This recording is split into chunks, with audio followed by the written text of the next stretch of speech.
I am so thrilled to be back at the People Nerds Conference and to have the chance to share one of the new ways I've been adapting my use of the Dscout platform, along with my colleagues Henry and Sangita. As an anthropological consumer researcher, I have been using Dscout in all kinds of wacky and wonderful ways for 10 years now, but I have never used Dscout to write a book. And that is exactly what Henry and Sangita and I are doing. We are using Dscout to help us write a book about parenting and media. And it isn't just the application of Dscout that's actually new to me. It's the team. It's this type of a team. So my background, as I mentioned, is in cultural anthropology, but I've been working in consumer research in industry for the last 22 years. Henry is a provost professor of communication, journalism, cinematic arts, and education at USC. Sangita is a media researcher and writer. She's also at USC. What brought us all together is our shared love for fans and fandom. I first met Henry in 2016 when I was conducting a year-long syndicated study about fans and fandom, and a member of my research team was a student of Henry's, or had been, and offered an introduction. And this was a really big deal for me because Henry is considered the father of fan studies. His thinking about fan agency really upended simplistic notions of passive entertainment consumers just mindlessly absorbing whatever floated, in front of their eyeballs. And his work was helping us interpret the data we were collecting in the syndicated study. So when I had the chance to meet him and share what we were learning and even share with some of his students at that time, I was just beyond thrilled and grateful. And from that point on, we started having lunch together. So we'd have lunch together every 6 months or so, and we would share what was new and interesting and on our minds. And after a few years, we realized that we kept returning to the topic of parenting and media. Because from our perspective as media researchers, the advice that we were seeing out in the world, the conventional wisdom parents were receiving about how they should approach media with their children was just inconsistent with our research. And we started to outline the problem and think of some potential solutions, and we floated our ideas with the parents in our community, and we decided we were onto something, and we decided to write a book about it. And, Henry and I both have older children, actually. My kids are in college. Henry's son is 40. And we were so grateful when Sangita agreed to join the team. She brings not only her expertise in media cultures and global fandom, but her experience as a parent of a 7-year-old at this point in time. And she also shared our concerns about the limitations of the current conversation about parenting and media. And with that, I'm going to hand it over to Henry to describe some of the limitations that we're talking about here. Henry? Yes, as Susan suggests, there are many limitations in the conventional wisdom. First of all, it conceives of media far too narrowly on the one hand. At any given moment in time, they may be only focused on social media, or 20 years ago, only on television. But as all of you know, we live in a much more complex media environment than that. And on the other hand, it's way too expansive, talking about screen time as if content on screens was just goo that we tapped into in different ways, undifferentiated matter. Secondly, it emphasizes judging media as good and bad rather than understanding how media works and the complex roles it plays in modern society. It pretends that all parents need to do is simply control their children's media experience. Limit screen time. Keep your teens off social media. Watch everything your kids do online. And this implies that if they do that successfully, they're good parents. And if they fail to do it, keep in mind it's an impossible task, they are bad parents. And so many parents go around feeling guilty, confused, struggling to understand what they've been doing wrong. It's framed as an issue, media consumption is framed as an issue of public health rather than of culture, and thus often misses why we find consuming and participating in media so meaningful. It generally comes from pediatricians, psychologists who work with kids and families facing problems. And so there's no normative sense of what it is to consume media in our culture. And ask what media is doing to our kids, but not what our children are doing with media. As media scholars, we knew there was so much more to it. We could see how thinking about media holistically is more than just social media or video games or the malign platform of the moment, allows us to appreciate its complexity and evaluate its role in our lives and society more effectively. I'm finishing a book on children's media debates of the 50s and 60s. So I know that there are historical precedents and different ideas in the past about how we might shape children's relationship to media. And then I think parents often miss out because we don't see how media operates in our children's lives, or for that matter, our own life. And we see often a gap between the two, parents who are fans who want to restrict children's access to media. The pandemic put this advice about controlling screen time into a crisis, as all major activities in our lives were now being conducted on screen. What was once seen as a socially isolating technology was now understood as our lifeline to the world. And that makes clear what many of us have already knew, that it's not about our screens, but what we do with them that matters. What we didn't know was how parents in the US today actually feel about navigating media with their children. And that's where Dscout enters the picture. Exactly. We knew that when we needed to actually learn about how parents in the United States today actually feel about navigating media, that Dscout was the perfect place to learn about it. So we knew going in that we wanted to learn from a wide array of parents. It was really important to us that we have a diverse sample, diverse in a wide range of ways, and that our data have some real breadth to it. We also knew that we wanted to have really deep conversations with parents and be able to contextualize their approaches to media within their lives more broadly, within their value systems, within the household dynamics. So we knew that we wanted it all. We wanted both breadth and depth. And we knew we could get that by using Recruit and Diary and Live on Dscout. The question actually was, how do you fund field work like this? Because really, if you think about it, it's a project happening in liminal space. This is not happening in an academic environment. It is not happening in industry. So the funding pathways for the research were less clear. And we are so very, very grateful that when I presented this conundrum to Dscout, they actually offered to fund the research. And we are just a big thank you to Dscout and to Michael for helping us get this passion project off the ground. So in terms of methodology, we started out by running a screener using Recruit. It was quite a long screener. To qualify, everyone had to be a parent or guardian and a primary caregiver to a child 17 or under. They also had to be personally responsible for decisions regarding the children's media habits. Beyond that, the screener really got much of its length because of our concerns about diversity.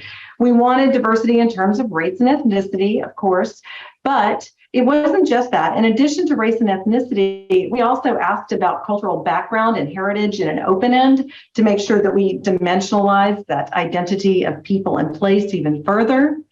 We wanted diversity in geographic area. We made sure we had a mix of parents from urban, suburban, and rural communities.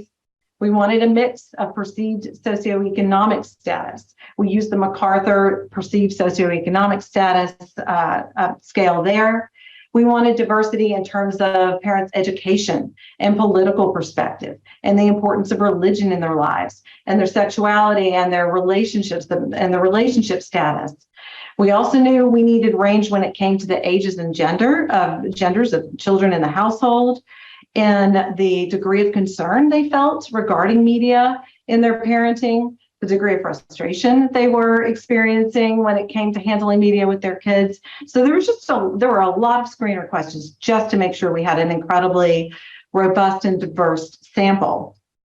Beyond that, of course, we know that a Dscout screener is also fantastic just for generating great data. So we had a closed-ended question in the screener about the way media was impacting parents' relationships with their children. We got to ask a group of 500 qualifying participants whether they felt media was bringing them closer to their children, creating conflict, or pushing them away in some way from their children, doing both, doing neither. And then finally, we used a full 60-second screener video to ask parents what was working well and not so well in the way they were approaching media with their children. From there, we went through all 500 applications, we tagged the data, and we selected 100 participants to come into a one-part diary mission.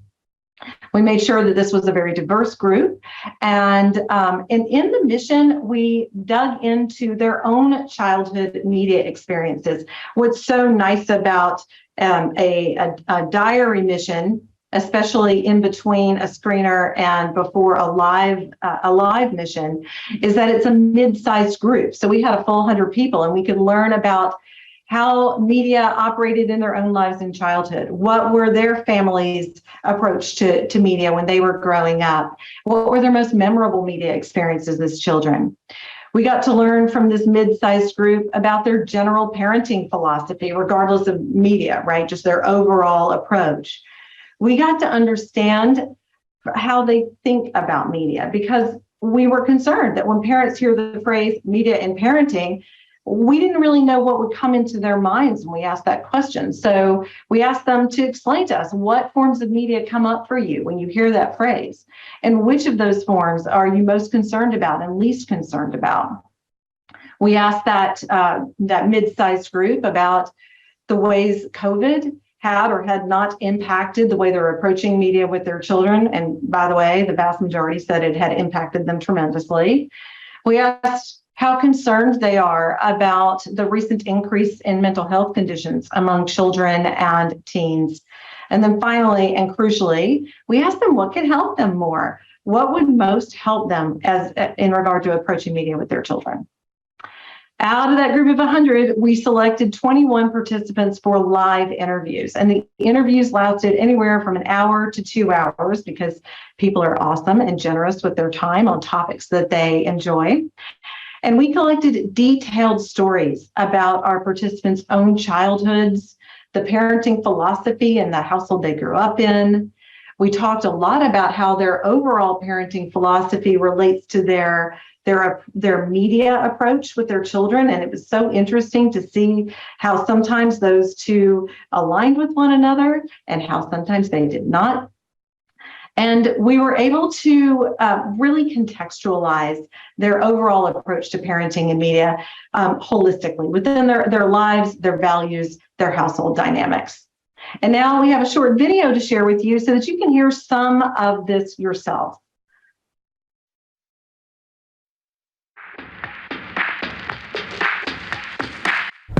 I would like to say that I have a clear and consistent approach to media with my kids, but I think the honest answer is it's hard. I think really the only thing that truly works is being there and involved at every second of their consumption of media. Unfortunately, it's not always possible. I can't restrict everything. When they all got into school, they all came home with laptops. Suddenly they were spending all their time on their laptops trying to find online games and everything else. As they became teenagers and got cell phones, me putting limits is not going to teach them how to self-regulate, and is honestly going to teach them a way to sneak behind my back and get on it anyway. What isn't going for us is just how to educate our kids, because we don't even know some things exist. The only thing consistent is understanding that there's no consistency. This world is constantly changing. By the time we get used to one thing, something else has changed. I don't tend to be concerned when my child is on social media to chat with friends or text with friends. I remember how much time I spent doing that, and I just see it as a different mode or device, but the goals are still the same, which much as connection with others. I try to be very open with her. I want her to feel like she can talk to me about anything, because I didn't necessarily feel that way when I was growing up. What's working with all of my children are having conversations with them about what things are appropriate, why we don't want them to watch certain things. Your child know that they can come to you with questions if they have anything about what they saw and kind of talk through it. We have an agreement that when they got their cell phones at any given point in time, my wife and I can ask for their phones and we have full access to everything on their phone. We create such an open door policy with our kids that rarely do we have to go searching and snooping, because they're very upfront about what's going on. The internet is a powerful tool and you can connect with people, but it can also be very negative, and I need them to know that.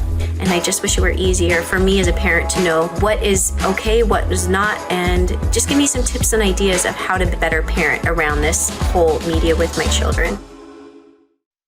So with that sneak peek, this is where we are. We're currently in the midst of analyzing the multimedia data we collected with Dscout, and we're already seeing some really rich and unexpected results, really strengthening our conviction that this book is both timely and needed, and that parents will really want it.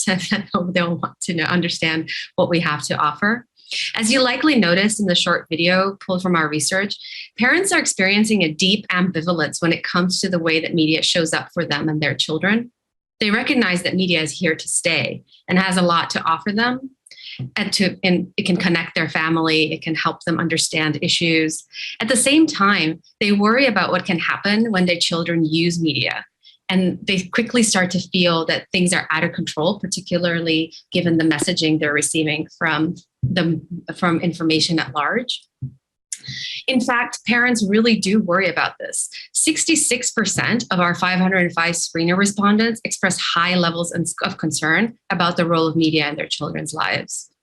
And yet, parents' top emotion when we ask them about how they feel about media is curiosity, which surpasses worry by just a little bit, but it does, suggesting that despite an abundance of available advice on the topic, parents still feel underinformed about how media works and what they can do with it. And even more importantly, how they may equip their kids with longer lasting skills they need to use it moving forward. Parents want more information. Parents sense the nuance and complexity of navigating with the media with their children. They recognize that their children's media experiences and their own give them both real benefits and create real challenges. It is exactly this complexity and desire and ambivalence that current approaches to parenting and media are not accounting for sufficiently. Parents need a skill set that includes more than just control techniques. They need practical approaches. They need to understand what is out there and how they can work with the realities and opportunities and risks and benefits of media, which is really what our book offers. So now we're starting to write. We're continuing to analyze, we're starting to write. And at this point, we are using our Dscout data in 3 ways, really. First, we are making sure that we are writing and thinking from a grounded position. We all know as researchers, when we embark on any kind of study, we go in with a set of beliefs and assumptions and ideas about the topic at hand. And we're being very careful and I think approaching the data with as much humility as we possibly can, so to make sure that we're allowing it to teach us along the way. If we need to adjust in some way because this is really what parents are telling us, then we're open to it. I think the second thing that the data is doing for us is that it is making sure we offer parents truly actionable and helpful advice. And much like we use Dscout in usability testing to make sure that the products we build and the features that we create are going to intersect with the way people actually need to use the things what we're creating, intersects with their life in the way that it needs to. We're trying to do the same thing here. We want to make sure that our advice for parents is really syncing with the way their experience as parents unfolds. And finally, we are using our Dscout data to humanize this topic. We have this beautiful open-ended data, all these vignettes from the in-depth interviews, and we're going to use them to bring people's stories to life and make sure that it's accessible and really human when we bring the book to market. And we cannot wait to come back to People Nerds when our book is finished and, God willing, flying off the shelves, and we'll tell you more about it then. Thank you all so much for your time.